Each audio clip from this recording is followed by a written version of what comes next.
Bismillahirrahmanirrahim. Alhamdulillahirabbil alamin wassalatu wassalamu ala asyrafil anbiya'i wal mursalin wa ala alihi wa sahbihi ajma'in. Subhanaka la ilma lana illa ma 'allamtana innaka antal alimul hakim. Rabbi shrah lana sudurana wa yassir lana umurana wahlul 'uqdatam min alsinatina yafqahu aqwalana. Wala haula wala quwwata illa billahil aliyyil azim. Wala haula wala quwwata illa billahil aliyyil azim. ولا حول ولا قوة إلا بالله العلي العظيم. خير ما أحييكم به تحية الإسلام وتحية الإسلام السلام. السلام عليكم ورحمة الله وبركاته. إلى حضرات النبي المصطفى رسول الله صلى الله عليه وآله وصحبه وبارك وسلم، وإلى كافة الأنبياء والمرسلين، وإلى جميع المسلمين والمسلمات، وخصوصا إلى روح الإمام الغزالي رحمه الله، وإلى روح الإمام الحبيب عبد الله بن علوي الحداد رحمه الله، وإلى صاحب هذا الكتاب الشيخ عبد القادر بن عبد المطلب الإندونيسي رحمه الله، وإلى شيخنا توان guru Haji Saleh bin Musa Al-Qaddahi، وإلى شيخنا Kiai Haji Abdul Rahim Jahari Al-Banjari Al-Makki hafizahullah. Syai'un lillahi lahumul Fatihah. A'udzubillahi minasyaitonir rajim. Alhamdulillahi rabbil alamin arrahmanir rahim maliki yaumiddin. Iyyaka na'budu wa iyyaka nasta'in ihdinas siratal mustaqim siratal ladzina an'amta 'alaihim ghairil maghdubi 'alaihim waladdallin amin. Alhamdulillah, kita bertemu kembali untuk membaca kitab Qalbun Salim. Setengah jam sebelum berakhir kita akan baca kitab ini. InsyaAllah, tolong bersedia dengan kitab ini. Alhamdulillah, ada ustazah kita buat photostat apa yang saya sebutkan hari itu, iaitu amalan pembuka aurat.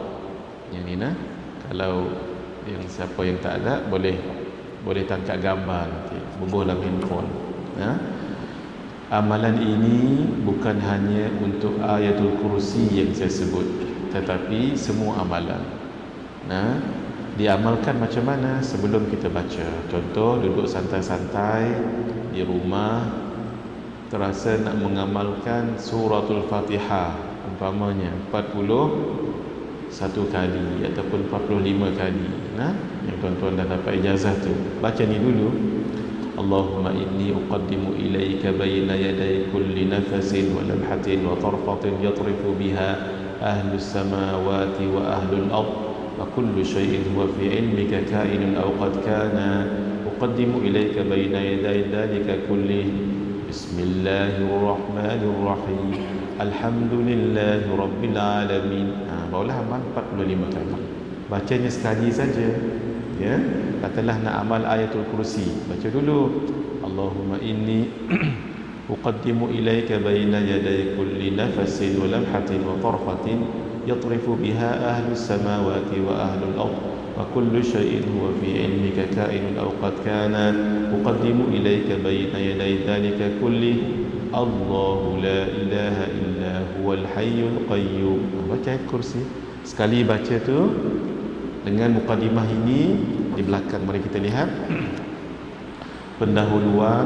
Saya suka sangat ustazah buat ni, cantik, jelas mata memandang. Pendahuluan atau pembuka amalan ini merupakan ucapan persembahan kepada Allah dan doa yang dipanjatkan agar sekalian makhluk Allah menjadi saksi amalan yang bakal dipersembahkan. Kan jadi saksi kan ramai. Ia dibaca setiap kali hendak memulakan sesuatu amalan atau ibadah seperti solat, zikir, aurat dan sebagainya. Hatta kalau nak baca Al-Quran pun boleh.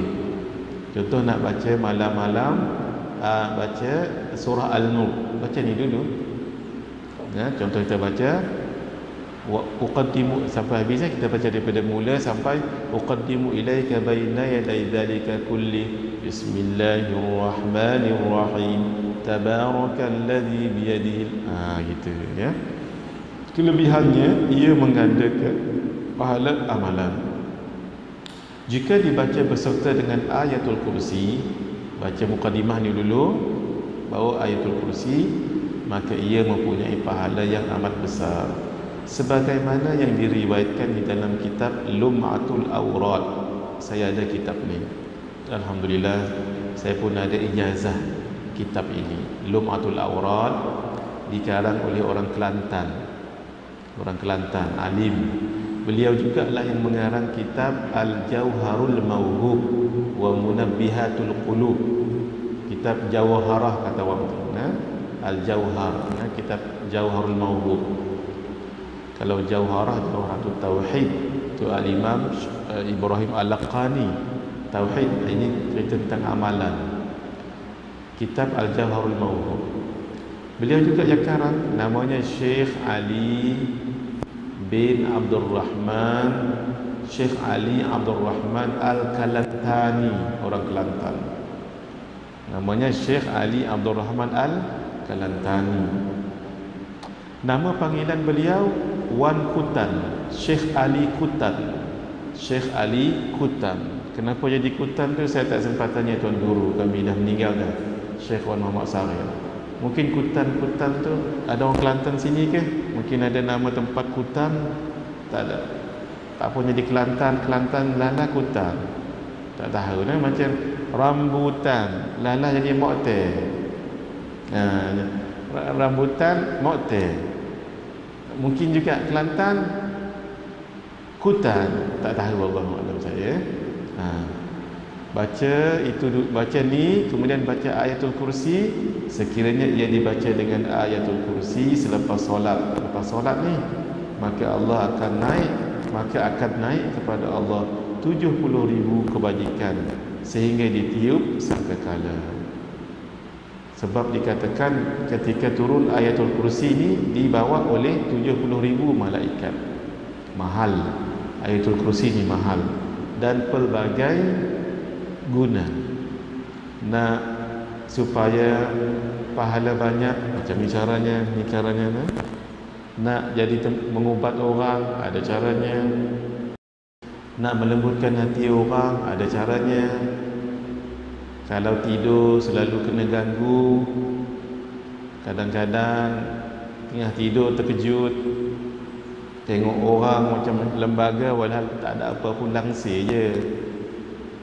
Kemudian terkejut tidur mimpi tak elok, ada caranya. Ingat caranya? Dibaca 3 kali ayatul kursi. Tapi ketika sampai ayat wala ya'uduhu, jangan tarik nafas. Ulang 3 kali tanpa tarik nafas. Wala ya'uduhu wala ya'uduhu wala ya'uduhu wala hifdhuhuma. Macam ni caranya. Wala ya'uduhu wala ya'uduhu wala ya'uduhu hifdhuhuma wa huwal aliyyul azim. Itu baru kali pertama, ulang kali kedua sama juga. Wala ya'uduhu wala, jangan diulang tu je, ulang daripada mula. Saya nak potong saja.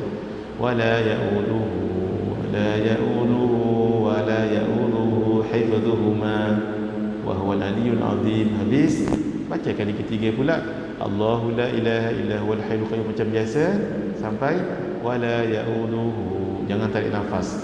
Wala ya'uduhu wala ya'uduhu wala ya'uduhu hifdhuhuma wa huwal aliyyul azim. Boleh ya? Kadang-kadang tak kena kat kita. Kalau tak kena kat kita tak payah baca, tak apa. Tapi kadang-kadang kena kat orang, tolongkan dia, ajarkan benda ni. Baik, sama-sama kita amalkan ini. Siapa yang belum ada lagi, ni ustazah nak bagi terus ke ataupun untuk masjid ni? Kalau ustazah untuk masjid, mana ni akan diguna selalu. Jadi tangkap gambar saja. Tangkap. Lebih baik tangkap eloklah. Saya tak pasti ustazah bagi ni untuk kita semua ke terus ataupun untuk masjid. Ni besar, amal jariah beliau ni besar. Tu yang untung hadirin kalau ada amalan-amalan, biar kita orang pertama yang protestan. Kenapa? Yang kita ni diguna oleh orang. Bila saya amalkan ni, Ustazah dapat pahala sebab dia yang photostat ni. Minit lagi. Inilah dia cara kita, cara mudah nak dapat pahala lebih. Apa dia? Jadilah orang pertama yang buat sesuatu. Orang pertama. Memang ni saya tahu ada kos buat benda ni, saya tahu. Tapi pahalanya sampai kita meninggal dunia. Sebab ni tahan ni. Baik. Hari ini kita akan baca dua kitab, iaitu kitab ni dan kitab Anugerah Solat Rawatib, supaya manfaat tuan-tuan beli ni supaya tahu apa isi kandungannya. Asalnya kita sebenarnya nak guna LCD. Saya nak tunjukkan apa yang Abang Haji tanya minggu lepas tentang peringkat-peringkat langit tu kan, ada masalah sikit. Tu insya-Allah nanti bulan 9 katanya elok. Baik. Mari kita lihat muka surat berapa itu? 25. 35. 25. Baik. Mana? Oleh itu. Baik. Bismillahirrahmanirrahim. Syukri. Muka surat 25. Oleh itu. Bismillahirrahmanirrahim. Bismillahirrahmanirrahim. Wa nafa'na bi'ulumihi fi dharaini amin. Qala al-mu'allif rahimahullah. Qala al-mu'allif rahimahullah wa nafa'na bi'ulumihi fi dharaini amin. Amin. Oleh itu, kamu hendaklah sentiasa menjaga pandanganmu, kerana Allah Subhanahu wa taala berfirman, "Qul lil mu'minina yaghuddu min absarihim wa yahfazu furujahum, dzalika azka lahum, innallaha khabirun bima yasna'un." Artinya, katakanlah wahai Muhammad kepada orang lelaki yang beriman, supaya mereka menyekat pandangan mereka. Asalnya juga untuk perempuan yang beriman, tetapi biasanya yang melihat ini biasanya lelaki dahulu. Sama juga dengan bab zina. Zina orang lelaki pun buat, perempuan pun buat, tetapi seolah-olah perintah Allah lebih pada yang lelaki. Az-zani waz-zaniyatu. Yang lelaki, orang lelaki yang berzina dengan orang perempuan yang berzina. Kenapa dimulai dengan az-zaniyatu waz-zani? Perempuan yang berzina dengan lelaki yang berzina. Tapi kalau dalam bab mencuri, Allah dahulukan lelaki. Apa dia? As-sariqu was-sariqatu. Kalau bab zina, az-zaniyatu waz-zani, perempuan yang berzina dan lelaki yang berzina. Kalau bab mencuri, lelaki yang mencuri dan perempuan yang mencuri. Kenapa bab mencuri didahulukan lelaki? Selalunya yang buat mencuri itu siapa? Lelaki. Zina yang selalu memulakannya perempuan. Apa maksudnya? Maaf ya, pakaian terdedah aurat. Orang lelaki kalau terdedah aurat, fitnahnya tak sangat. Perempuan, dia jadi tarikan. Itu yang akhirnya menjadi zina. Ini untuk lelaki, tapi termasuk juga untuk perempuan, tapi lebih pada lelaki. Baik.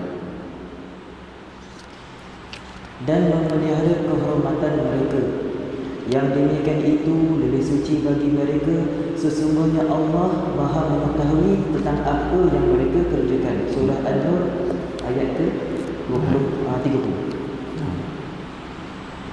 Ayat ini terus. Ayat ini mengajar 3 perkara, iaitu yang pertama kelakuan atau adab yang baik, yang kedua memberitahu, dan yang ketiga menakutkan. Apa dia adab yang baik? Terus ayat ini maksudnya ayat ini sekaligus walaupun satu ayat dia mengajar 3 perkara. Satu, kelakuan yang baik. Apa dia tu? Mengajar kelakuan adab yang baik. Allah Subhanahu wa taala berfirman, "Qul lil mu'minina yaghuddu min absarihim wa yahfazu furujahum."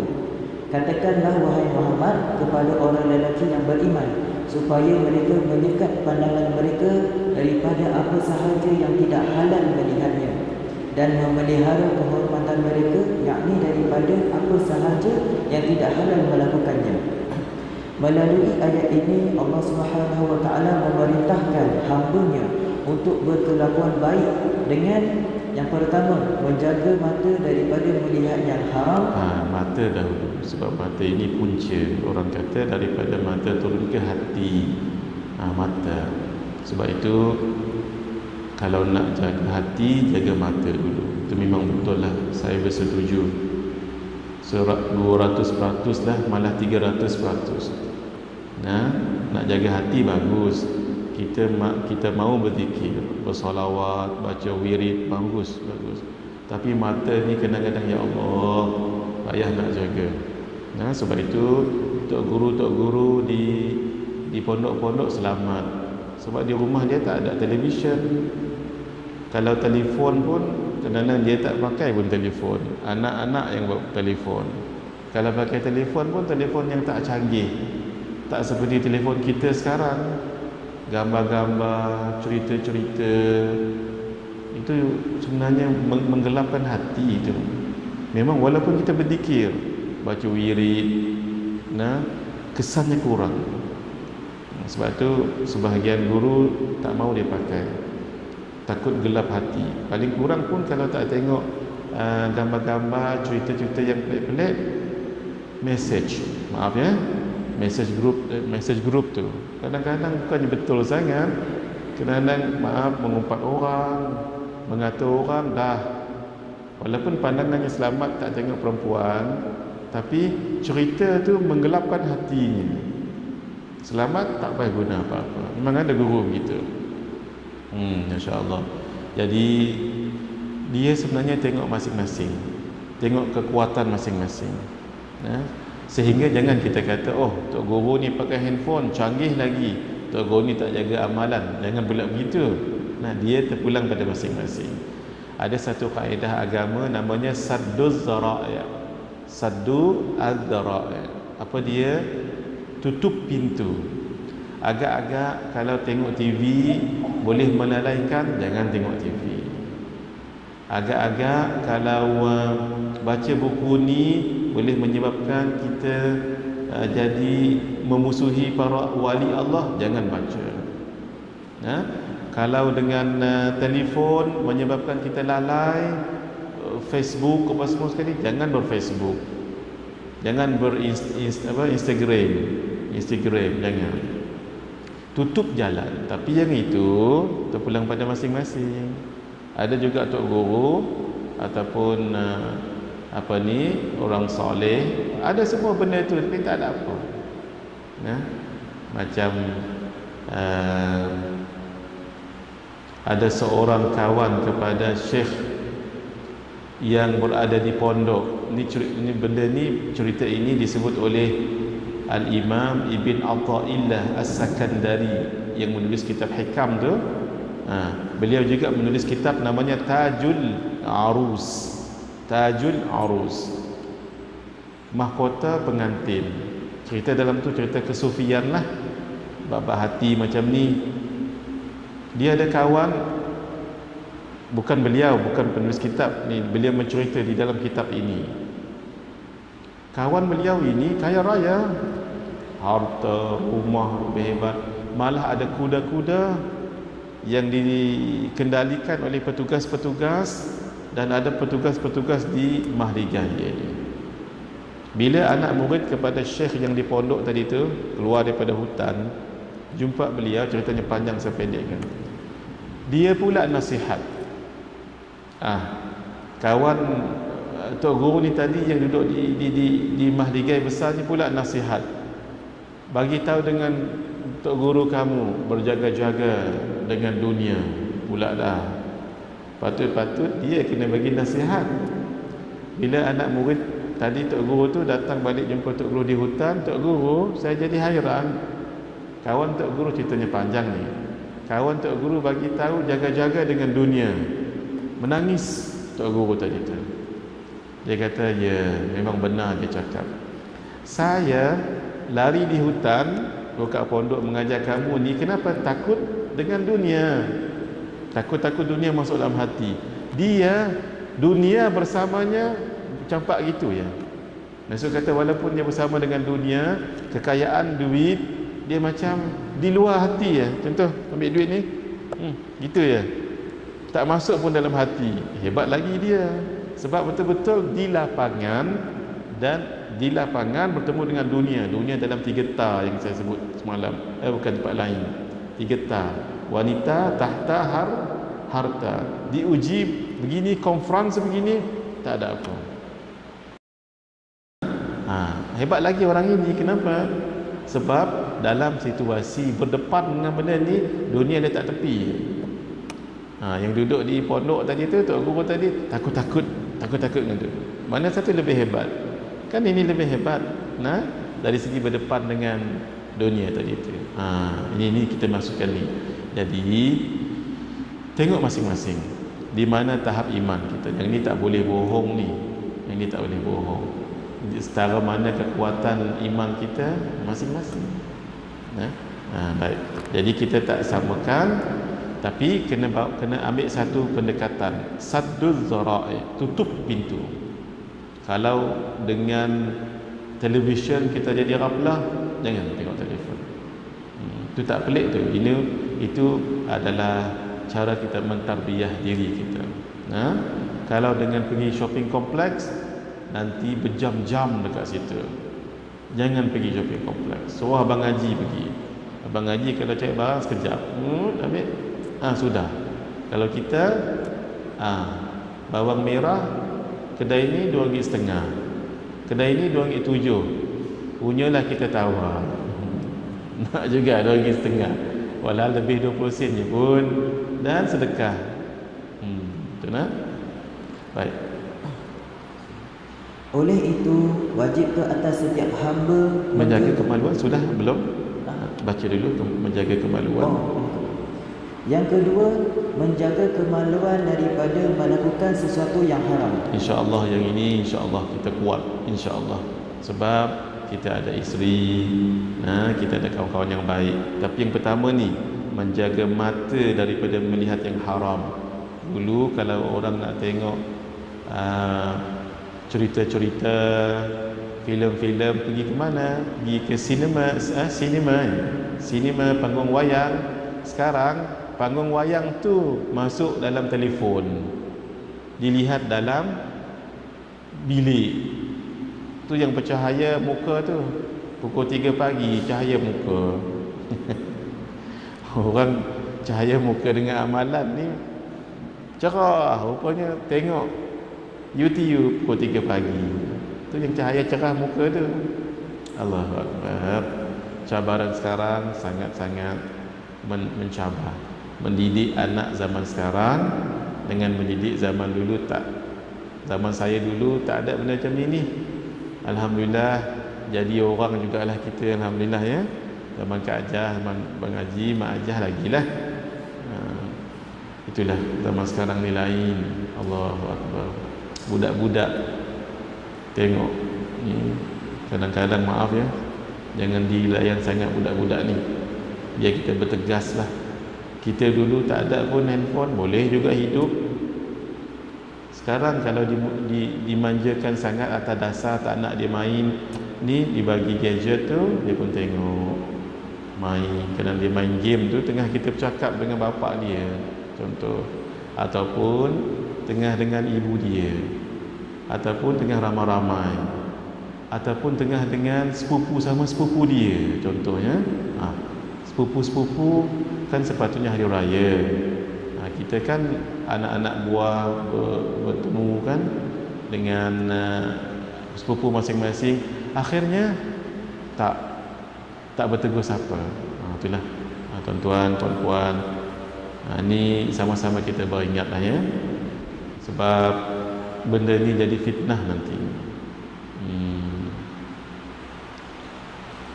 Semalam ada satu juga peristiwa berlaku lah.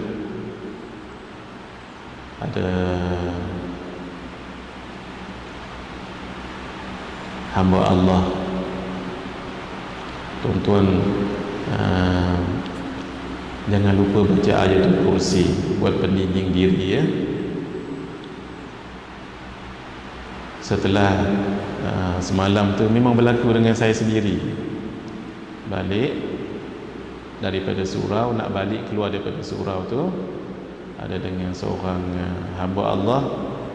Kami pergi ke satu pokok, sebab pokok itu ditanam oleh beliau.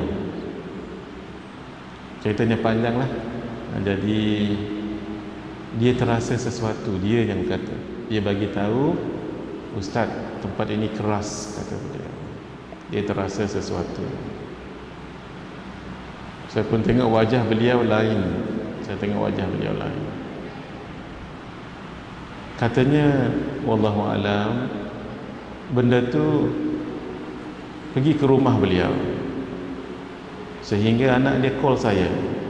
Saya maaf tuan-tuan, saya tak pandai ilmu-ilmu macam ni. Saya tak pandai.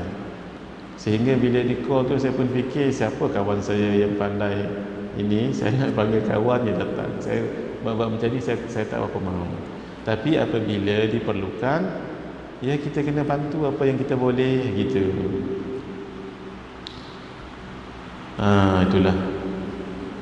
Cepat sangat dia merasai benda tu. Dia cepat sangat. Orang yang kalau dah ada sejarah ni dia rasa. Dia cerita kat saya di belakang. Saya pun tengah makan waktu tu, baru lepas makan. Akhirnya dia call, Masya Allah, saya kata, yang saya rasakan tu, sebab saya tengok muka dia lain. Jadi kat rumah dia macam tak sedar apa ni, apa semua sekali. Saya pun Alhamdulillah. Yang saya nak ceritanya begini, dia minta saya hadir, saya datang. Anak dia call dengan cemas, saya pun datang jugalah. Bila saya datang, dia dah terduduk letih. Rupa-rupanya isteri beliau bacakan Ayatul Kursi. Tolong jaga ya. Ayatul Kursi ni Masya Allah kuat. Amalkan hadirin. Siapa yang belum dapat ijazah Ayatul Kursi, saya nak ijazahkan sekarang. Cuma saya tak bawa dia punya sanad tadi tu. Ketahuilah Ayatul Kursi ini sangat kuat. Terima ijazah dulu ya. Bismillahirrahmanirrahim. Walaupun saya tak baca sanad, sepatutnya saya baca. Ini datang begitu je idea hari ini. Bismillahirrahmanirrahim. Saya dapat ijazah membaca Ayatul Kursi satu daripada Syekh Nuruddin, Syekh Muhammad Nuruddin. Yang kedua Syekh Ahmad Fahmi Zamzam. Yang ketiga almarhum Syekh Muhammad Husni Ginting dan guru-guru yang lain. Sayyidina Ali mengatakan, tidaklah aku melihat orang yang bagus akalnya di dalam Islam meninggalkan membacanya dua keadaan. Satu, setiap kali selepas solat. Yang kedua, sebelum tidur. Tolong dipegang dua ni. Setiap kali selepas solat, maksudnya solat fardu. Kemudian sebelum tidur. Sebab ia menjadi pelindung kepada orang yang membacanya. Ayatul Kursi ini adalah amalan yang Allah sudah keluarkan daripada Kanzul Arash. Lepas kita berwuduk, sunat mendongak ke atas sambil berdoa. Walaupun di dalam rumah, kita akan tengok bumbung nanti. Walaupun di dalam rumah yang bertingkat, kita akan tengok tingkat yang menjadi bumbung rumah kita. Walaupun orang itu buta sekalipun, angkat juga lepas wuduk. Tapi syarat menghadap kiblat, angkat dan tangan begini. Bacalah doa yang kita baca tu. Apa rahsianya? Rahsianya ialah disebut di dalam kitab Maraqil Ubudiyah, syarah kepada kitab Bidayatul Hidayah karangan Syekh Muhammad Nawawi Ibn Umar Al-Bintani. Kita melihat seolah-olah satu tempat di bawah arash.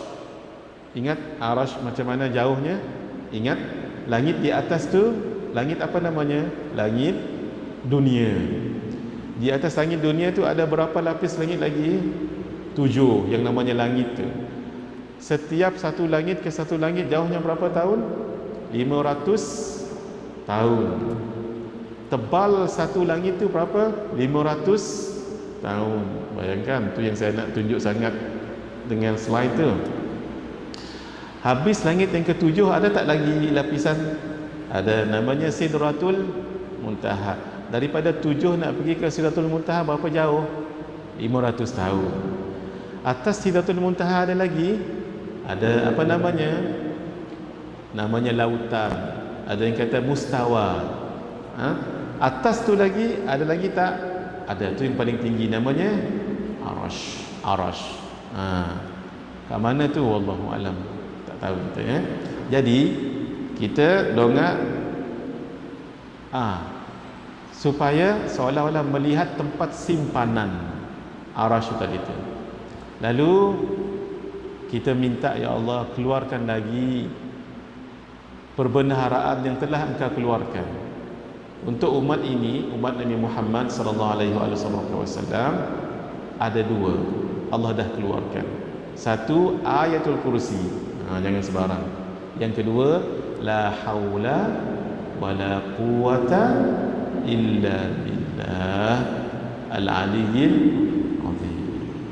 Mahal tu, dua tu mahal. Ayatul kursi itu selalu baca.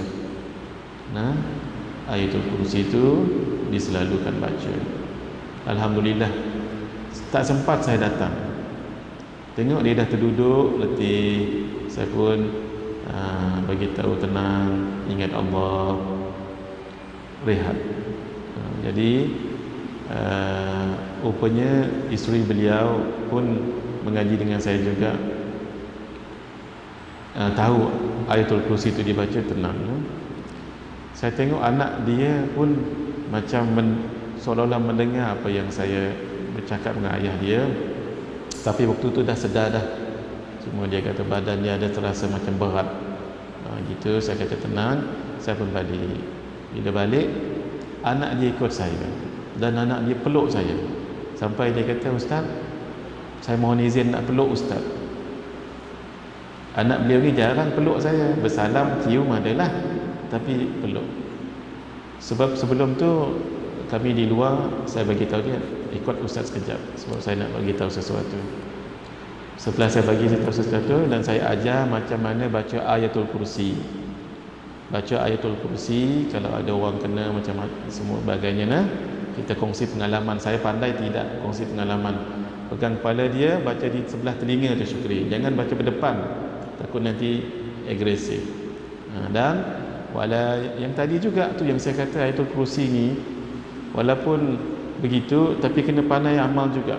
Contohnya wala ya'uduhu hifdhuhuma, yang tu diulang ganjil 3, 5, 7, 9, 11 untuk kita menakutkan dia tu.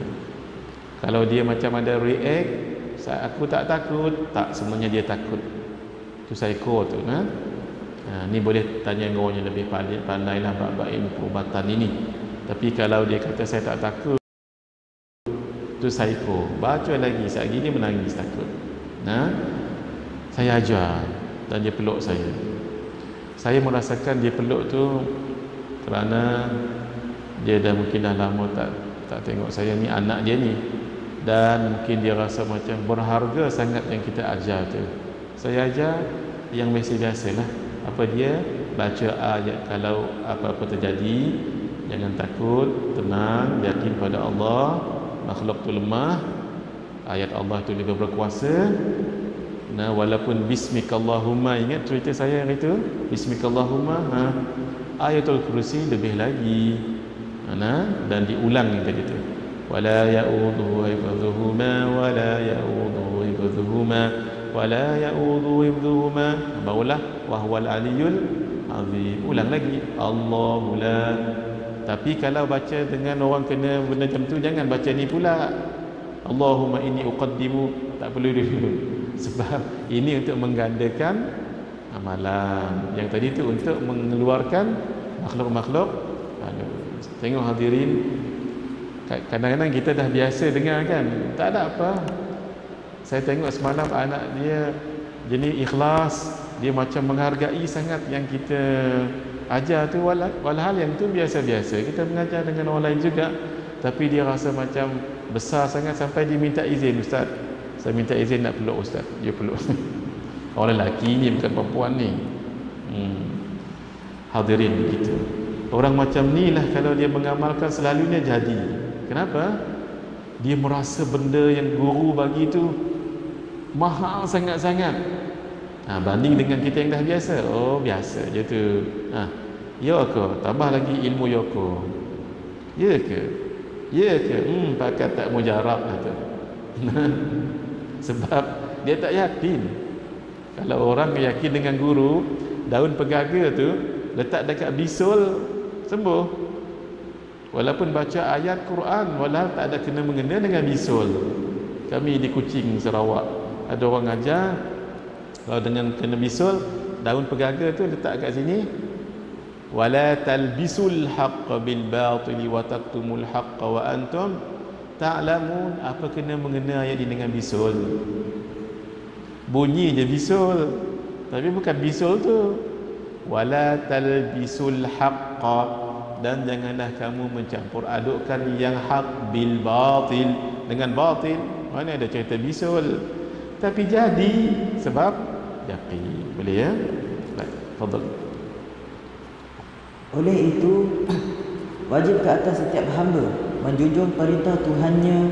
Jika tidak, ia adalah perangai yang tidak baik dan dia wajar dimurkai dan disiksa oleh Allah Subhanahu wa taala. Allah murka dan siksa tak semestinya dengan gempa bumi, dengan banjir, dengan panah berapi daripada langit.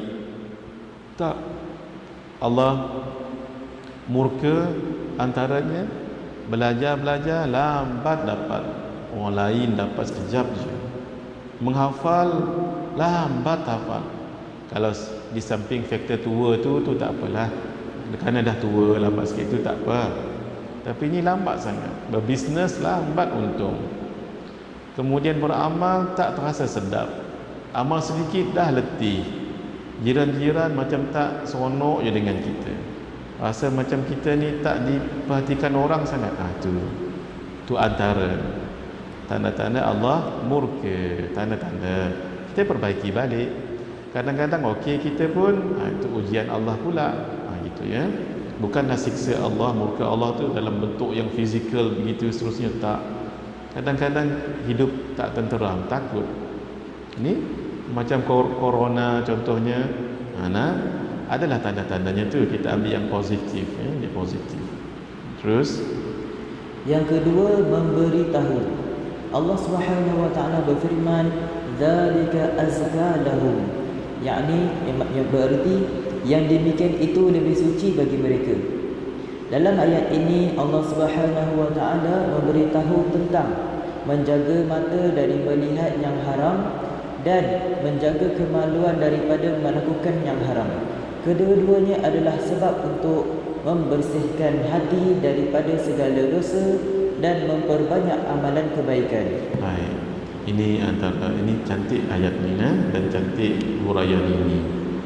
Kadang-kadang kita tak kuat pun mengamal ayatul kursi ke Ratib Al-Haddad, Al-Attas, Hizbul Nawawi, Hizbul Izzah, Ratib Al-Aidrus, Al-Wirdul Latif. Kita tak dan pun amal, tapi kita dapat pastikan apa dia. Hari itu kita dapat jaga mata, jaga mulut daripada berbuat maksiat. Itu pun dah okey dah tu. Ini sebenarnya karamah. Karamah jangan dilihat berjalan atas air, terbang atas angin, kena hujan tak basah. Jangan anggap tu saja, itu juga karamah. Tapi karamah yang paling besar, kalau satu hari kita boleh pastikan kita tak buat dosa. Kita tak buat dosa, tak mengata orang, tak melihat keaiban orang, tak melihat perkara-perkara yang lara. Satu hari itu, tu karamah lah tu. Karamah tu guru saya pesan tu, Syekh Baba Abdul Aziz rahimahullah. Beliau pesan tu, dia kata karamah yang paling besar, kalau hari itu kita boleh pastikan jangan buat maksiat. Cantik je hidup kita daripada bangun pagi tu, sebelum bangun pagi sebelum subuh lah, dah qiyam subuh, baik dengan suami, baik dengan isteri, kemudian dengan ahli jamaah masjid, bersedekah, tak mengata orang. Kalau tertengok mungkin perempuan ke, dah tertengok, astaghfirullahalazim, lelaki pun astaghfirullahalazim. sampai tidur nanti bismikallahumma ahya wa amut.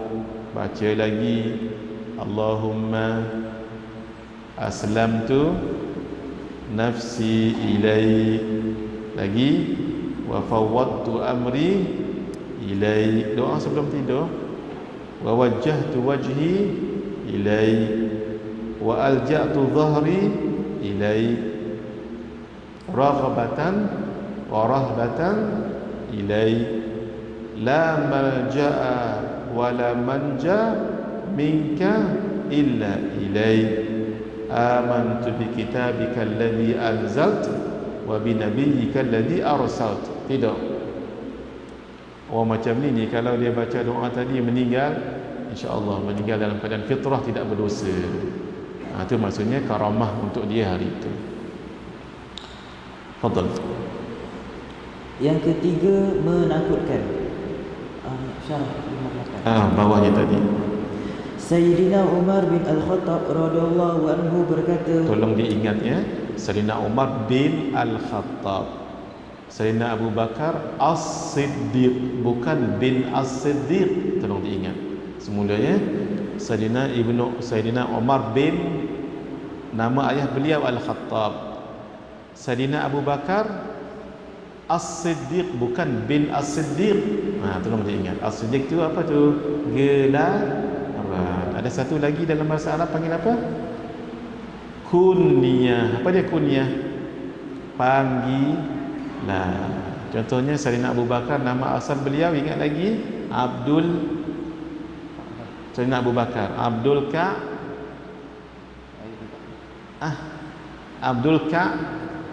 Ka'bah. Rasanya dah 11 kali sebut ni. Sayyidina Abu Bakar, nama asal beliau Abdul Ka'bah, hamba kepada Ka'bah. Bila masuk Islam, Nabi tukar jadi Abdullah, hamba kepada Allah. Tapi kita jarang dengar nama beliau Abdullah, sebab kunyah, Nabi panggil beliau kunyah dengan Abu Bakar. Kenapa nama Abu Bakar ingat lagi? Dua sebab. Satu, Bakar tu maksudnya gadis. Abu Bakar bapa gadis. Siapa gadis tu? Sayyidatina Aisyah. Dalam ramai-ramai isteri Nabi, semuanya adalah janda, kecuali seorang je gadis. Siapa? Sayyidatina Aisyah. Nanti malam Khamis ni, Khamis malam Jumaat, bukalah radio Hakim ni mengaji pukul 9 sampai pukul 10. InsyaAllah ada ustaz tu, dia akan cerita tentang Sayyidatina Aisyah. Ada ustaz tu. Dengar nanti pukul 9 sampai pukul 10 malam. Oleh Haji weh, kalau kata terlepas malam Jumaat tu, mari dengar pula malam Ahad. Sabtu malam Ahad dia ulangi. Nanti dengar suara ustaz tu, dia serupa tak dengan Ustaz Ali. Serupa suara tu. Baru ni ustaz tu dia cerita 4 siri tentang Sayyidatina Khadijah. Dah selesai dah. Ni Sayyidatina Aisyah pula. Oh, Masya Allah, sedap cerita Sayyidatina Aisyah ni. Tapi tak boleh royak lah ni.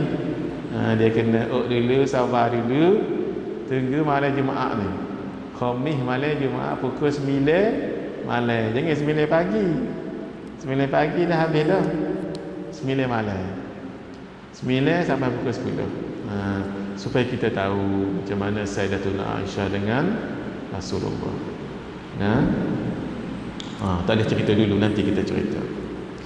Diingat Sayyidina Umar bin Al-Khattab, Sayyidina Abu Bakar As-Siddiq. Kenapa yang kedua? Pertama tadi kerana Abu Bakar bapa kepada gadis. Yang kedua, Bakar tu maksudnya laju. Sebab Sayyidina Abu Bakar tu ketika menerima Islam laju, cepat dan pantas. Bikir tu maksudnya laju, cepat dan pantas. Itulah sebab kedua beliau disebut Abu Bakar. Bismillahirrahmanirrahim. Sayyidina Umar bin Al-Khattab berkata, "Izzud dunya bil mal wa izzul akhirah bis salahil a'mal." Maksudnya kemuliaan dunia dengan harta, sedangkan kemuliaan akhirat dengan amal soleh. Ya, itu dia, Masya Allah. Kalau nak mulia dunia, dengan harta keluarga sini. Tapi kalau nak mulia akhirat, dengan amal soleh. Tapi kalau nak mulia dua-dua, dengan harta yang baik. Maksudnya kita ada harta, tak semestinya kaya. Mungkin kita lebih daripada orang lain. Gunakan untuk benda yang baik-baik, sponsor yang baik-baik untuk masjid. Untuk masjid ni lah tak pernah hadirin, tak pernah rugi lah. Ni ekon kita ni ini duit, saya yakin ni duit derma orang ramai, tuan-tuan, puan-puan, datuk datin semua. Ini selagi ni dipakai, walaupun kita dah berada dalam kubur, selagi itulah. Kapet ni, itulah. Kipas angin, kipas ni pun. Ini siapa yang sponsor ni? Allah. Kalau kita solat kan jadi sedap ni. Sejuk. Ekon, semua pahala. Kita fikirlah hadirinnya, kadang-kadang kita tak boleh mengajar sebab mungkin tak ada ilmu, tak boleh menulis sebab tak ada skill menulis contohnya, tapi Allah bagi kita ada duit. Gunakan. Macam mana? Gunakan yang baik-baik. Baik, bismillah. Sekarang kita baca ni sedikit, kemudian kita baca buku ini. Teruskan dalam ayat ini. Yang ketiga, menakutkan. Menakutkan. Ya. Allah Subhanahu wa taala berfirman, "Innallaha khabirum bima yasna'un." Artinya, sesungguhnya Allah Maha mengetahui tentang apa yang mereka kerjakan, yakni secara batin seperti mana Dia mengetahui yang zahirnya. Masya-Allah. Terus dalam ayat ini Allah Subhanahu wa taala menakutkan hamba-Nya dengan, jika perbuatan hamba itu baik, maka Allah Subhanahu wa taala akan membalasnya dengan pahala, kebahagiaan dan syurga. Baik, terus dulu yang kedua, jika ia jahat. Jika ia jahat, yakni tidak baik, maka Allah Subhanahu wa taala akan membalasnya dengan siksaan dan api neraka. Ya, memang gitu. Sebab itu jangan risau kalau kita buat baik walaupun orang tak kredit. Contoh, cuci tandas masjid, susun slipper, ataupun datang kat masjid tadi tu senyap-senyap je masuk duit dalam tu. Benda ni benda yang baik, sebab Allah akan balas. Tapi takutlah buat dosa yang jahat, yang tak elok, sebab ni akan disiksa. Siksa kat dunia ni macam saya sebut tadi, tak semestinya dengan terbelah bumi, banjir besar, tak. Siksa antaranya hidup rasa macam tak sonok je, walaupun rumah besar, duit banyak, anak-anak semua menjadi, tapi macam ada something missing in your heart. Banding dengan orang lain seronok je, hidup sederhana, tapi Masya Allah bahagia suami isteri. Ini rasa macam curiga pun ada dengan anak-anak semua bagus-bagus ni, tapi maaf ya, kasar contohnya. Hadirin, kita istighfar dulu. Kalau menghadapi semua itu, istighfar dulu, baru kita fikir kesalahan mereka, fikir kesalahan kita dulu. Sebab itu istighfar banyak-banyak dulu.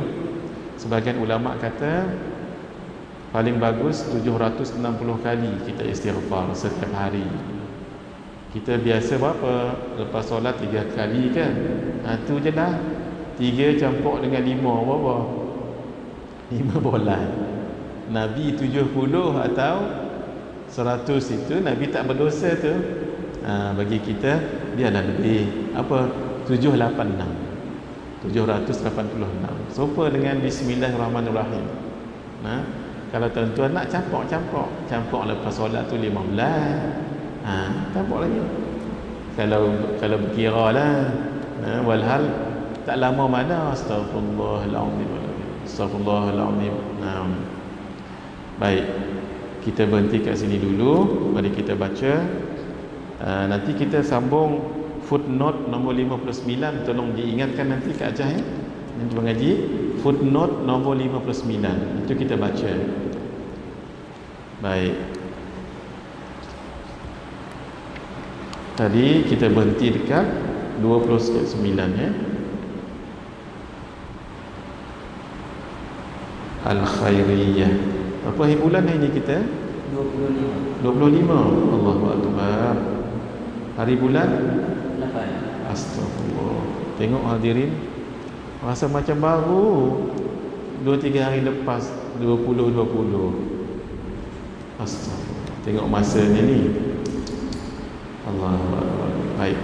Mari sama-sama dulu kita baca kitab solat rawatib.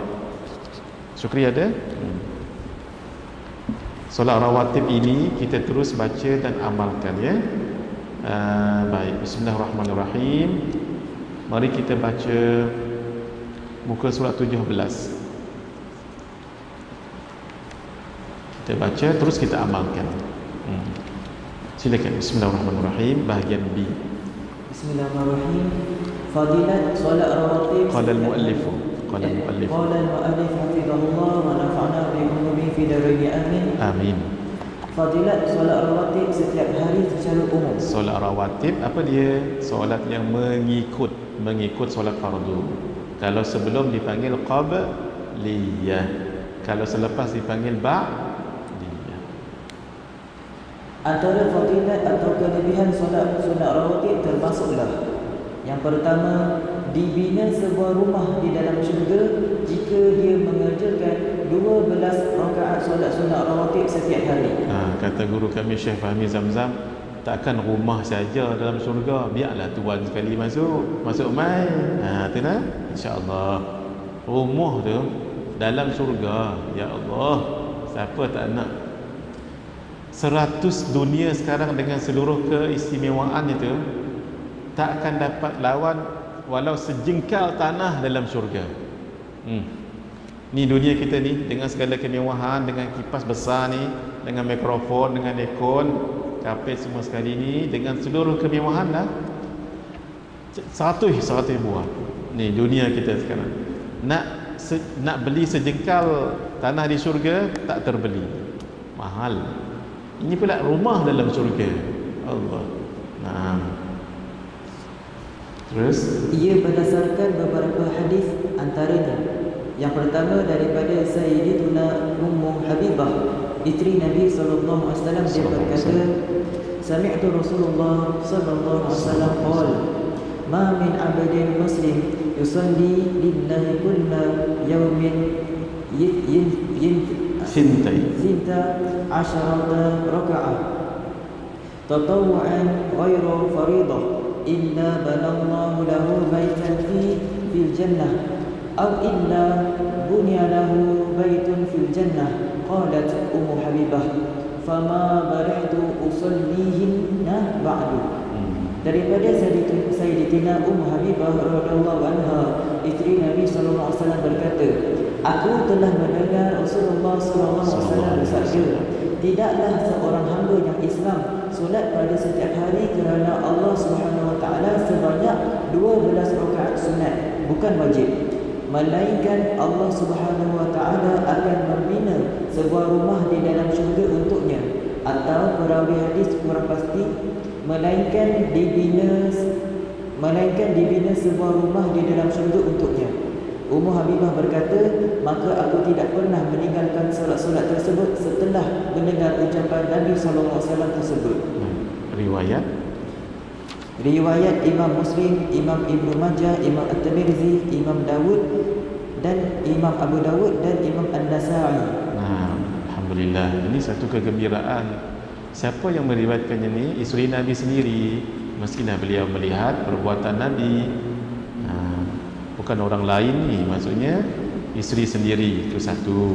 Yang kedua, kenapa beliau tahu 12 rakaat? Sebab Nabi solat sunat di rumah. Nabi solat sunat di rumah. Nanti kalau LCD dah elok, saya akan tunjuk dengan tuan-tuan di mana rumah isteri-isteri Nabi. Tak jauh, dekat-dekat je. Macam contoh di sini kan, tuan-tuan tengok sekejap. Di sini, ini kan raudah. Ni raudah ni. Beginilah ya raudah. Sebelah ni kan tempat Nabi dikuburkan. Ya. Sebenarnya itu adalah rumah ataupun bilik Sayyidatuna Aisyah. Di depan ni dulu ada satu lagi, macam tu juga lebih kurang besarnya, dipunyai oleh Sayyidatina Hafsah, isteri Nabi. Di sebelah, di sini, di sebelah, di luar masjid tu kan kita keluar pintu Baqi' tu nak menuju ke Baqi'. Di situ tu ada lagi rumah isteri Nabi yang lain. Di sini, di sekitar tu surrounding. Di belakang Sayyidatuna Saudah. Nanti saya akan tunjuk, insya-Allah, supaya kita nampak. Sebab itulah Nabi selepas solat asar, baginda akan rotate. Baginda akan pergi ke rumah Sayyidatuna Aisyah dulu. Assalamualaikum. Waalaikumsalam. Ya. Kadang-kadang Nabi panggil ya Humaira, kadang-kadang ya Aish. Itu panggilan manja. Ya Aish. Aish maksudnya Aish, kehidupan. Kerana Sayyidatuna Aisyah tu memberikan kehidupan yang gembira untuk beliau. Kadang-kadang Nabi panggil ya Humaira sebab beliau di sini kemerah-merahan. Ni yang original, bukan yang di itu tu lain tu. Yang shadow tu lain. Ini yang betul. Ya Humaira, wahai yang pipinya kemerah-merahan sebab beliau berkulit putih. Ya Aish, wahai yang memberikan kehidupan. Itu boleh panggillah nama isteri yang manja-manja, boleh. Jangan ya beda. Apa? Ya apa-apalah yang manja-manja lah sikit. Paling kurang sayangkan. Gitu ya. Gitu. Setiap lepas asar Nabi pergi keliling. Lepas Sayyidatuna Aisyah sihat semua, apa keperluan, semua cukup ya Rasulullah. Baik. Assalamualaikum. Waalaikumsalam. Habis. Pergi rumah Sayyidina. Assalamualaikum. Apa keperluan, semua siap? Ada apa yang perlu nak diuruskan? Tidak ya Rasulullah, semua okey. Alhamdulillah. Pergi sebelah. Sehingga Nabi berhenti di rumah yang malam tu giliran. Dekat-dekat tu yang saya nak sebut tu. Nabi bermadu, dan rumah isteri dekat-dekat. Maksud saya ni, maaf ya. Sebab semua utuh, semua masya-Allah, hatinya bersatu. Kalau tidak payah. Maaf, saya tak ada pengalaman tu. Dengar cerita-cerita saja. Sehingga ada seorang kiai itu kata begini. Maaf ya, mungkin ada yang dah berpengalaman macam tu, tapi kata ustaz ini, ustaz terkenal, ustaz Indonesia, lebih senang mengurus dua perusahaan daripada mengurus dua perasaan. Maaf ya, dalam maksudnya. Jadi kan kita nak mengurus ya, Nabi bukan dua lebih, tapi semua dengan utuh sekali. Kadang-kadang ramai-ramai kumpul, malam-malam bercakap, balik rumah masing-masing. Rumah dekat-dekat pula tu. Masya-Allah. Memang Rasulullah SAW memang apa sisi sudut sekalipun itu menjadi panduan. Ni suatu beliau tahu Nabi solat 12 rakaat sebab Nabi solat di rumah. Cuma kita tengoklah kadang-kadang masjid kita awal cepat sangat, especially subuh kan, orang nak pergi kerja kadang-kadang tak ada. Tambah pula sekarang ni kalau subuh, saya tak tahu di sini di masjid kami habis ni azan,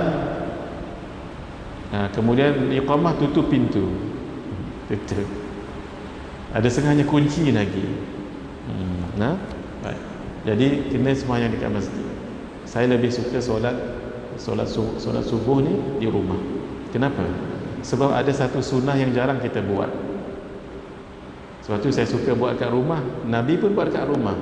Ada satu sunnah Nabi yang jarang kita buat. Ada tak saya buat kat sini? Saya tengok sekejap. Kalau ada saya tak. Kalau tidak, saya rasa saya ada sebut kat sini. 5 buku ni memang saya buat khas untuk kita beramal. Maaf. Ada. Baik. Ada. Nanti 12 rakaat itu kita tengok Syukri baca dahulu apa 12 rakaat itu.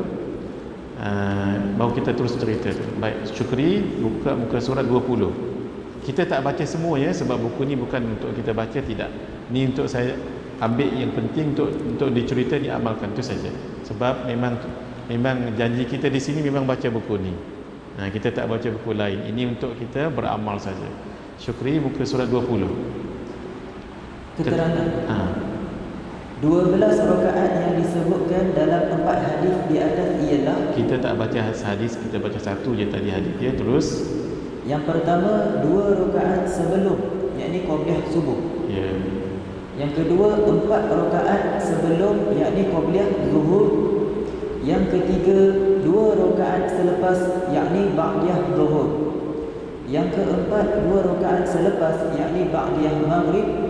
Dan yang keempat 2 rakaat selepas, yakni ba'diyah isya. Jadi semuanya 12. Ada hadis lain menyebut 10. Apa bezanya? Syukri baca muka surat 24. Tuan-tuan buka muka surat 20, buka juga 24, cuba tengok perbezaannya. Dekat mana tu? Dua-dua hadis ni boleh kita pakai. Dua-dua. Baik, terus 10 rakaat sunat yang disebutkan dalam hadis-hadis di atas ialah, yang pertama 2 rakaat sebelum, yakni qabliyah subuh. Sama tak dengan yang muka surat 20? Sama kan? Sama. Supaya tuan-tuan tahu yang mana bezanya. Terus yang kedua 2 rakaat sebelum, yakni qabliyah zuhur. Yang ni yang tak samanya. Sebab yang 12 tadi di sinilah dia. Kalau yang kata hadis 12 rakaat di sini. 4 di sini, yang ni kata apa? 2. Yang mana kita nak ikut? Dua-dua. Paling bagus ambillah yang 4. Sebab kalau kita ambil 4 tak tercicir dah.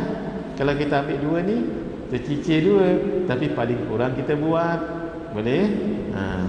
Itu je. Yang lain semua sama. Baik. Sekarang kita terus praktikal. Jadi Syukri akan baca muka surat 33. Hari ini saya minta tolong Syukri demo. Boleh Syukri ya? Kesian tengok beliau pakai necktie hari ini nak mengajar. Siap dengan name tag. Kita nak minta beliau demo sekejap. Saya akan tunjuk nanti macam mana yang katakan baring tu. Terus kita baca dulu muka surat 33. Silakan. 33 ya. Sebab setiap kali kita datang kat sini biar belajar satu solat. Terus praktik. 33. Sudah? Bismillahirrahmanirrahim. Baik. Qala al-mu'allif hafizallahu wa nafa'ana bi ulumi fi darin amin. Amin. Fadilat setiap satu solat rawatib secara khusus. Yang pertama, solat sunat sebelum solat fardu subuh. Ia juga disebut dengan solat sunat fajar atau solat sunat sebelum subuh. Fajar maksudnya cahaya pagi. Fajar maksudnya cahaya pagi. Ada dua. Satu fajar kadhib, fajar bohong. Yang kedua fajar sadiq, fajar betul. Fajar kadhib itulah dia waktu kita berhenti makan sahur, imsak tu. Macam mana nak tahu fajar tu dia keluar? Fajar maksudnya cahaya pagi ya. Dia menegak utara ke selatan, selatan ke utara. Halus je. Kalau tengok jam lebih kurang 20 minit sebelum masuk waktu subuh. Kenapa dipanggil fajar kadhib? Kadhib maksudnya bohong. Dia macam bohong kita je. Kita jadi confused. Dah subuh ke belum ya? Kalau kata belum, fajar dah keluar. Kalau kata sudah, masih lagi gelap, kita jadi confused dibuatnya. Bohong. Jadi dia macam membohong kita. Sebab tu disebut fajar bohong. Fajar kadhib. Satu lagi, bila azan betul-betul azan subuh, tu namanya fajar sadiq. Fajar betul. Kenapa disebut betul? Betul-betul dah masuk subuh. Macam mana nak tahu? Melintang. Kalau tadi menegak utara ke selatan, selatan ke utara, ini timur ke barat. Jadi yang di sini ni tolong ditulis sini sunat fajar dalam kurungan. Fajar sadiq. Nanti keliru nanti. Fajar sadiq. SHADIQ, sadiq. Sadiq maksudnya betul. Tahu cerita Sadiq Sigaraga? Pandai juga Abi Ramli ni dibawa bahasa Arab. Sadiq tu maksudnya betul. Baik. Terus fadilat. Yang pertama, ganjaran mengerjakannya lebih baik daripada dunia dan segala isinya. Allah. Kalau kita tengok ni saja pun dah bersungguh-sungguh kita nak buat. Terus daripada Sayyidatina Aisyah radhiyallahu anha, daripada Nabi sallallahu alaihi wasallam bersabda, ra'atul fajri khairun minad dunya wa ma fiha. Artinya dua rakaat fajar lebih baik daripada dunia dan segala isinya. Memang banyak sangatlah dunia dan segala isinya. Masya Allah, itu tak boleh terkira lagi. Baik, kita terus praktikal. Hadis yang satu hadis tu pun dah cukup dah kalau kita nak ambil fadilatnya. Banyak lagi fadilat yang lain, kita skipkan saja. Mari kita lihat cara mengerjakannya. 3/9. Waktu dulu Syukri atas. Waktu setelah masuk waktu subuh, iaitu fajar shadiq, dan sebelum solat fardu subuh. Daripada Sayyidatina Aisyah radhiyallahu anha, dia berkata, kana Nabi sallallahu alaihi wasallam yusalli ra'ataini afifataini bainal nida'i wal iqamati min salati subuh. Artinya adalah Nabi sallallahu alaihi wasallam mengerjakan 2 rakaat solat dengan ringan antara azan dan iqamat solat subuh. Apa maksud dengan ringan? Tak perlu baca surah yang panjang-panjang. Kalau perlu jangan panjang-panjang. Jangan baca Yasin, surah Waqiah, Al-Mulk macam ni. Baca Qul ya ayyuhal kafirun dengan Ikhlas, ataupun Alam Nashrah dengan Alam Tarakai. Kita dah ajar itu kan. Mari kita tengok semula. Terus bilangan rakaat 2 rakaat. 2 rakaat saja. Terus cara mengerjakannya, yakni kaifiyat. Yang pertama, lafaz niatnya ialah usalli sunnatal fajri ra'ataini lillahi ta'ala. Sahaja aku solat sunat fajar 2 rakaat kerana Allah Ta'ala. Boleh juga dengan melafazkan seperti berikut, usalli sunnatal subhi ra'ataini lillahi ta'ala. Sahaja aku solat sunat sebelum subuh 2 rakaat kerana Allah Ta'ala. Kita tak sebut qabliyatan ya. Kenapa? Sebab solat subuh tidak ada ba'diyatan. Sama juga dengan solat asar. Solat asar tak ada ba'diyah kan? Jadi tak payah sebut qabl. Sebab itu saja. Usalli sunnatal asri rak'ataini, sama dengan subuh. Terus surah yang dibaca selepas Al-Fatihah adalah beberapa surah atau ayat antaranya. Yang pertama, rakaat pertama surah Al-Kafirun dan rakaat kedua surah Al-Ikhlas. Ia berdasarkan hadis daripada Sayyidina Abu Hurairah radhiyallahu anhu, anna Rasulullah sallallahu alaihi wasallam qara'a fi rak'atayn fajri qul ya ayyuhal kafirun wa qul huwallahu ahad. Sesungguhnya Rasulullah sallallahu alaihi wasallam membaca pada 2 rakaat solat fajar qul ya ayyuhal kafirun dan qul huwallahu ahad. Terus rakaat yang kedua, rakaat pertama baca surah Al-Baqarah ayat 136 dan rakaat kedua baca surah Ali Imran ayat 52. Satu ayat saja. Terus ia berdasarkan hadis anna Ibnu Abbas akhbarahu anna Rasulullah sallallahu alaihi wasallam kana yaqra'u fi ra'atay al-fajr fil ula minhuma qulu amanna billahi wa ma unzila ilayna al-ayata allati fil baqarah wa fil akhirati minhuma amanna billahi washhad bi anna muslimun.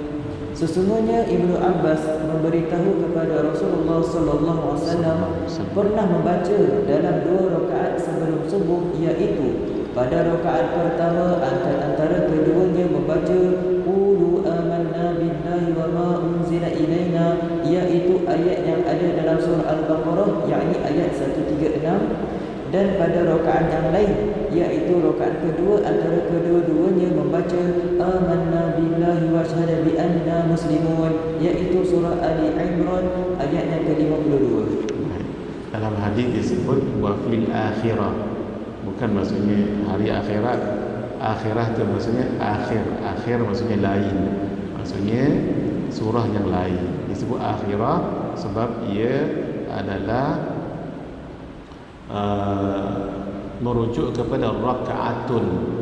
Ar-raka'ah itu muannas, ar-raka'atu al-akhiratu. Dia jadi sifat ataupun na'at kepada raka'ah. Sebab itu disebut wa fil akhirah, bukan hari akhirat tu. Tolong diingat ya. Baik. Rakaat yang ketiga? Yang ketiga, pada rakaat pertama ayat 136 surah Al-Baqarah dan rakaat kedua ayat 64 surah Ali Imran. Ia berdasarkan hadis daripada Sayyidina Ibnu Abbas, kana Rasulullah sallallahu alaihi wasallam yaqra'u fi ra'atayil fajr, qulu amanna billahi wa ma unzila ilaina wallati fi Ali Imran ta'alu ila kalimatin sawa'in bainana wa bainakum. Artinya adalah Rasulullah sallallahu alaihi wasallam membaca pada dua rakaat solat fajar, ilaina unzila wa ma billahi wa amanna qulu, surah Al-Baqarah ayat 136, dan ayat yang ada dalam surah Ali Imran, ta'alu ila kalimatin sawa'in bainana wa bainakum, surah Ali Imran ayat yang ke-64. Baik, itu pilihan surah mana-mana. Tapi kalau nak yang lain boleh juga, catatan terus lain. Pada terjemahan ada kesilapan, ilaina unzila wa ma, yang mana Syukri? Pada matan baik. Ni silap ya. Jadi bila dimelayukan dia jadi susunan. Yang tu nanti insya-Allah cetakan akan datang dibetulkan. Yang atas tu betul ya. Qulu amanna billahi wa ma unzila ilaina. Yang dalam terjemahannya tu ilaina Allahu akbar. Tu ya. Alhamdulillah. Tuan-tuan kalau ada salah silap Al-Quran tolong bagi tahu ya. Kemudian ta'alu ila kalimatin sawa'in bainana wa bainakum, betul. Nah, ahsant. Syukran. Terus Syukri. Catatan. Tolong diingat tadi ya, yang itu silap ikut yang atas itu. Baik. Selain daripada surah-surah dan ayat-ayat di atas, boleh juga membaca pada rakaat pertama surah Al-Insyirah, Asy-Syarh, dan rakaat kedua surah Al-Fil. Ini boleh juga diamal.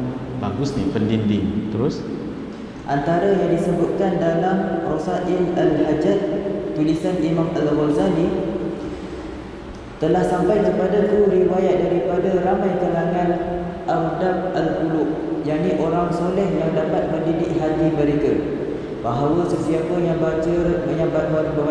membaca Al-Fatihah dan surah Al-Insyirah, Asy-Syarh pada rakaat pertama dan Al-Fatihah dan surah Al-Fil pada rakaat kedua dalam solat sunat fajar sebelum subuh, dia akan selamat daripada kejahatan orang zalim dan musuhnya. Ini kan pendinding awal pagi ini. Baca jadi rotate. Qul ya ayyuhal kafirun, qul huwallahu ahad. Esok alam nasrah, alam barakah ini. Lusa qul ya ayyuhal kafirun. Tulat rotate. Terus kemudian Imam Al-Ghazali berkata ia benar dan tidak ada keraguan kepadanya. Dia menukilkannya dalam kitab Nuzhah Al-Majalis. Ini Imam Ghazali sebut ni. Ini orang alim besar ni, masya-Allah. Baik, mari kita lihat muka surat. Baik, sudah tadi ya. Cara kita melaksanakan pula. Silakan Syukri. Melaksanakan solat sunat sebelum subuh dengan ringan. Rasulullah sallallahu alaihi wasallam meringankan pelaksanaan solat sunat sebelum subuh dengan membaca surah-surah atau ayat-ayat yang pendek ketika mengerjakannya. Ia berdasarkan beberapa riwayat hadis, termasuklah daripada Sayyidatina Aisyah berkata, kana Nabi sallallahu alaihi wasallam yukhaffifu ra'ataini qabla salati subh hatta inni la aqul hal qura'a bi ummil kitab. Adalah Nabi SAW meringankan kedua-dua rakaat ini sebelum solat fardu subuh, sehingga sesungguhnya aku bertanya-tanya, adakah baginda membaca ummul kitab iaitu surah Al-Fatihah atau tidak? Kerana Nabi macam laju sangat ya. Jadi macam mana solatnya bila masuk waktu sebelum solat subuh? Usalli sunnatal fajri rak'ataini lillahi ta'ala Allahu akbar, atau usalli sunnatas subhi rak'ataini lillahi ta'ala Allahu akbar. Rakaat pertama qul ya, rakaat kedua qul huwallahu ahad, atau rakaat pertama alam nashrah, rakaat yang kedua alam tarakat. Baik, lepas salam syukri 46. Selepas salam sunat berbaring sekejap di atas rusuk sebelah kanan dan menjadikan lengan tangan kanan sebagai bantal. Ini yang saya sebut tadi tu. Kenapa kalau kita buat kat rumah, kenapa rahsianya solat subuh ni bagus buat kat rumah? Sebab kita buat benda ni kan pelik sedikit ni. Kalau buat dekat masjid kan heran orang tengok. Jangan-jangan jadi viral nanti. Nanti heran orang tengok. Nanti nak tengok, nak minta syukri ni demo. Kita baca dulu syukri ya. Terus amalan ini dia begini, rusuk sebelah kanan ni wantal gini. Kena kita minta beliau minta tunjuk supaya kita buat juga. Itu tujuannya hari ini. Terus amalan ini berdasarkan hadis yang diriwayatkan daripada Sayyidatina Aisyah. Dia berkata, kana Nabi sallallahu alaihi wasallam idza shalla rak'atai fajr. Ini dibaca dia kerana dia musanna, asalnya rak'atanil fajri asal. Oleh kerana dia jadi mudhafun ilaih, jadi rak'atal fajri. Tapi ini jadi mansub. Asalnya rak'atai al-fajri. Boleh kita baca rak'atayil fajri. Gitu caranya. Terus walaupun saya tulis rak'atai, boleh dibaca rak'atayil. Gitu. Ittaja'a ala shikkitil ayman.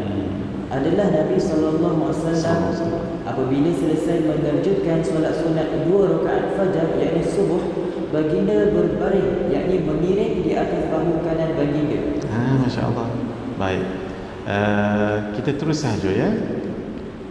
Ketika baring tu, muka surat 48, ketika baring tadi tu apa kita baca? Tuan-tuan ikut saya ya. Muka surat 48. Allahumma rabba Jibril wa Mikail wa Israfil wa Izrail wa rabba sayyidina Muhammad sallallahu alaihi wa alihi wasallam ajirni minan nar. 3 kali baca, saya jazahkan ya, saya jazahkan. Terus syukri ya Allah. Artinya, ya Allah, Tuhan kepada malaikat Jibril, Mikail, Israfil, Izrail, Tuhan kepada penghulu kami Nabi Muhammad sallallahu alaihi wasallam, jauhkanlah aku daripada api neraka. Baik, sekarang minta izin dengan syukri ya untuk jadi demo. Saya baca, syukri buat. Kat mana? Dekat sini ke dekat sini? Dekat sini ya, sini syukri. Sini ya. Qiblat di depan. Syukri duduk tahiyat akhir. Baik. Ini beliau dalam keadaan duduk tahiyat akhir. Duduk betul-betul sudah? Saya bagi salam sama syukri ikut ya. Assalamualaikum warahmatullahi. Kum dekat sini dulu. Assalamualaikum warahmatullahi. Begitu. Assalamualaikum warahmatullahi. Allahumma inni as'aluka ridhaka wal jannah. Assalamualaikum warahmatullahi wa a'udzubika min sakhatika wan nar. Kemudian usap muka. Allahumma atas, bawa ke bawah. Allahumma dhhab 'anil hamma wal hazan, habis. Wa qulil hamdulillahilladzi. Terus lam yattakhidh waladan wa lam yakul lahu syarikun fil mulk wa lam yakul lahu waliyyun minadh-dhull wa kabbirhu takbira. Jangan lupa, ini amalan khusus untuk mengelak kebakaran. Kereta tadi sebelum kita tinggalkan baca dulu. Rumah tak perlu baca dah sebab kita dah baca ni kat rumah. Ni amalan khusus mengelak kebakaran supaya jangan terbakar.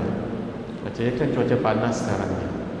Baca apa tu? Wa qulil hamdulillahilladzi lam yattakhidh waladan wa lam yakul lahu syarikun fil mulk wa lam yakul lahu waliyyun minadh-dhulli wa kabbirhu takbira. Bawalah astaghfirullahal azim alladzi sampai habis. Habis semua sekali. Sekarang kita nak tunjuk cara untuk baring tadi tu. Baring dirusuk sebelah kanan. Sini Syukri seperti dalam kubur. Baring ini Syukri jadikan bantal ya. Terus ke bawah. Kepala betul-betul. Gitu. Kepala betul-betul gitu. Cuma yang ni lengan tu lah. Jadikan bantal. Ketika ini baca apa? Baca yang tadi. Allahumma ya Rabba Jibril wa Mikail wa Israfil wa Izrail wa Rabba Sayyidina Muhammad sallallahu alaihi wasallam ajirni minan nar. Sekali baca 3 kali. Habis baru angkat balik Syukri. Angkat balik, barulah kita pergi ke surau masjid. Boleh? Katalah dalam surau masjid. Syukri sekarang dah di dalam surau masjid ni. Sunat tak buat benda ni? Jawabnya sunat. Sebab itu kalau boleh jangan buat ni kat depan. Syukri cari tiang-tiang yang besar-besar sikit belakang tu, buat macam tadi. Dalam masjid pun boleh buat. Boleh? Ini sunnah Nabi ni. Apa hikmah dia? Satu, sunnah Nabi. Bila sunnah Nabi, pahalanya seperti pahala mati syahid. Hadis yang lain seperti pahala 100 mati syahid. Man ahya sunnati 'inda fasadi ummati falahu ajru syahidin. Satu hadis, siapa yang hidupkan sunnahku di akhir kefasadan umat, baginya 1 mati syahid. Hadis yang kedua, man tamassaka, siapa pegang betul-betul bi sunnati 'inda fasadi ummati falahu ajru mi'ati syahidin. Siapa pegang betul-betul sunnahku di akhir zaman, baginya 100 pahala mati syahid. Ringkas ya Syukri buat tadi, rasanya tak sampai seminit lah. Sampai seminit tak sampai kan. Satu. Yang kedua, itulah kedudukan dalam kubur. Jadi kita ingat kematian. Yang ketiga, kita nak minta pertolongan daripada Allah. Orang yang lying down macam ni, ini seumpama orang yang paralyzed, orang yang tak mampu buat apa-apa. Jadi kita minta Allah bantu kita. Yang keempat, katanya jantung, siapa doktor kat sini kan betul kan? Saya kalau silap ya, jantung tu akan jadi cantik kedudukan dia kalau macam tadi. Semua Syukri? Begitu. Sebab tu kita tidur begitu. Jantung tu cantik kat situ. Dia bergantung tu cantik. Khair. Saya ingat kita tinggal, sepatutnya dah habis masa dah ni, tapi mungkin ada muskil. Dalam 10 minit kita jawab soalan. Maaf ya tuan-tuan, sepatutnya pukul 10.15 kita habiskan. Pukul 10.30 lah hari ni. Mungkin ada yang nak tanya tentang solat ni ke ataupun apa-apa, silakan. Ya, mengaji.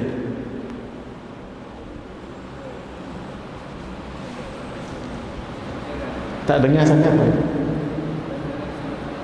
Ganjaran. Baik.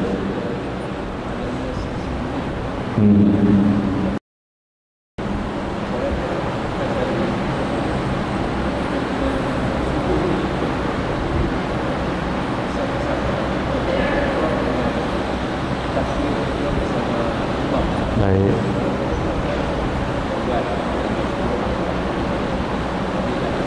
Macam mana tadi yang last tadi tu?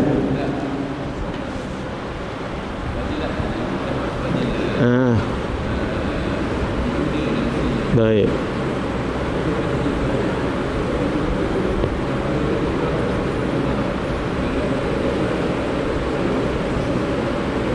Kau tak sempat bersama dengan imam. Ganjaran. Baik. Baik. Bagus soalan mengaji kita.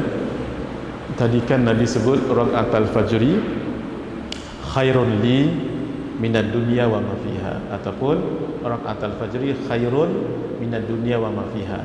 2 rakaat sebelum subuh tadi tu mengaji, fadilatnya itu lebih baik daripada dunia dan segala isinya. Baik. Kalau untuk orang yang tak sempat takbiratul ihram begitu bersama dengan imam, apakah dia mendapat juga pahala itu? Dijawab, dapat juga dia pahala itu kalau dia melakukan yang itu. Maksudnya pahala tu memang dapat kat dia, pahala lebih baik daripada dunia dan segala isinya, tapi dia terlepas pahala bersama dengan imam. Kerana itu pahala tadi memang dapat kat dia, tapi dia terlepas pahala bersama dengan imam. Di sini tuan-tuan faham, nampak? Cuba bayangkan, kalau sembahyang sunat pahalanya macam ni, sembahyang subuh betul-betul macam mana pahalanya tu? Allah, lebih lagi daripada dunia sekali isinya. Kerana itu kita nak kejar mana? Kalau kita lambat ni, cerita lambat ni mengaji, Kalau cerita kita tak lambat, tak apa, kerjakan itu dulu. Katalah lambat, contohnya saya pun masuk, saya pun parking kereta, tengok Allahu Akbar, asyhadu an la ilaha illallah. Apa yang harus saya buat? Saya nak kejar pahala satu dunia tadi ke nak ikut tuan imam? Jawabnya ikut tuan imam. Ikut macam biasa. Nanti yang saya tertinggal tadi diqadhakan. Tapi syarat mengaji nak qadha, satu, selalu dilakukan. Baru boleh qadha. Yang kedua, diqadha dalam waktu lain daripada tahrim, waktu tahrim. Maksudnya bila saya qadha nanti apabila selesai, apabila sudah waktu syuruk, jangan dulu ya, tunggu berapa minit solat sunat isyraq, ingat 16 atau 17 minit. Sembahyang dulu sunat isyraq mengaji, barulah qadha sembahyang sunat sebelum subuh. Tapi nak qadhanya tu dengan dua syarat lah. Satu, jangan dalam waktu haram. Yang kedua, memang kita selalu lakukan. Kalau baru seminggu tak boleh qadha, sebab baru sangat. Lainlah kita dah buat berbulan-bulannya, tak pernah miss lah, katalah 2 bulan lah, sebulan pun tak apa. Banyak tu. Berapa hari dalam sebulan? Paling-paling 29, 30, banyak tu. Maksudnya dia dah istiqamah dah nak hampir 40 kali dah tu. Itu boleh. Dan dia masih istiqamah lagi. Lepas sebulan dia buat, jangan pula setahun tinggal, tak boleh. Iaitu syarat untuk syarat untuk qadha. Baru insya-Allah lah. Kalau dia qadha tu dapat tak pahalanya tu? Insya-Allah serahkan kepada Allah, tapi zahirnya dapat. Zahirnya kenapa? Sebab dia memang sudah melakukannya. Cuma hari tu dia terlambat. Gitu. Yang tu pahala tak pahala tu urusan Allah lah. Cuma jangan tinggal lah tuan-tuan, jangan tinggal. Saya selalu pesan, solat ni jangan tinggal, isyraq jangan tinggal. Tapi isyraq tu challenging lah, memang payah kadang-kadang. Sebab isyraq tu nak kena solat subuh, kemudian nak kena duduk situ tunggu sampai syuruk, tunggu lagi 15 minit. Majah lah yang paling challenging. Abang Haji nak minum air kopi lah pula, roti canai satu, roti canai pula dah habis. Dia mesti lepas solat kena duduk. Kemudian duduk berzikir, bukan duduk saja-saja, duduk baca buku pun jadi, berzikir pun jadi. Baru solat sunat isyraq 2 rakaat, barulah dapat pahala haji dan umrah setiap hari. Satu lagi kalau boleh jangan tinggal ya, sembahyang sunat awabin tu mengaji ya. Tapi awabin kami orang lelaki pula challenging. Macam malam tadi saya kuliah, kita kuliah lagi challenging ni Syukri. Apa yang saya buat? Caranya lepas sahaja kita doa ramai-ramai tu kan, jangan bersalam dulu. Tambah sekarang ni pun kita tak digalakkan sangat bersalam ya. Berdiri terus buat laju sikit, buat laju macam biasa lah. supaya kita dapat buat awabi. Macam mana? Niatkan dulu usalli sunnatal maghribi raka'ataini ba'diyatan lillahi ta'ala. Sembahyang namanya ba'diyah, tapi niatkan awabi. Boleh. Solat nanti kita masuk ni insya-Allah. Saya akan masuk mengajar dalam 2 kali pertemuan lagi. Pertemuan akan datang kita cerita bab qabliyah zuhur, kita ikut buku ni. Jadi sembahyang ba'diyah maghrib tapi dengan niat usallinya ba'diyah maghrib. Usalli sunnatal maghribi raka'ataini lillahi ta'ala Allahu akbar. Niatkan ini awabin. Ya Allah, saya jadikan ini awabin. Jadi awabin tinggal 4. Macam malam tadi macam kita masa tak cukup, 4 tu buat sekaligus. Usalli sunnatal awabin 4 raka'atin lillahi ta'ala, buat 4. Kerana masa tak banyak. Jadi kita kadang-kadang tak baca surah tu, mengaji baca Fatihah saja, dapatlah pahala 12 tahun. Diterima ibadah oleh Allah. Jangan tinggallah. Kalau tuan-tuan perlu untuk solat awabin, kita kedepankan minggu depan. Saya kedepankan dulu solat awabin. Sebab solat biasa tu dah biasa kan mengaji. InsyaAllah ya, pertemuan akan datang, kita baca kitab ni dan selebihnya kita cerita solat awabin. Solat awabin tu pun kena demo juga. Kita tengok nanti siapa-siapa yang demo ya. Baik, rasanya setakat ni dulu sudah. Baik, kita sambung nanti 2 minggu pula, minggu depan dengan izin Allah ya. Hadza wabillahi taufiq wal hidayah. Wassalamualaikum warahmatullahi wabarakatuh. Bismillahirrahmanirrahim. Alhamdulillahirabbil alamin. Wassalatu wassalamu ala asyrafil anbiya'i wal mursalin wa ala alihi wa sahbihi ajma'in. Allahumma inna nas'aluka ilman nafi'a wa rizqan thayyiban wa amalan salihan mutaqabbala. Sallallahu ala sayyidina Muhammad wa ala alihi wa sahbihi ajma'in. Alhamdulillahirabbil alamin.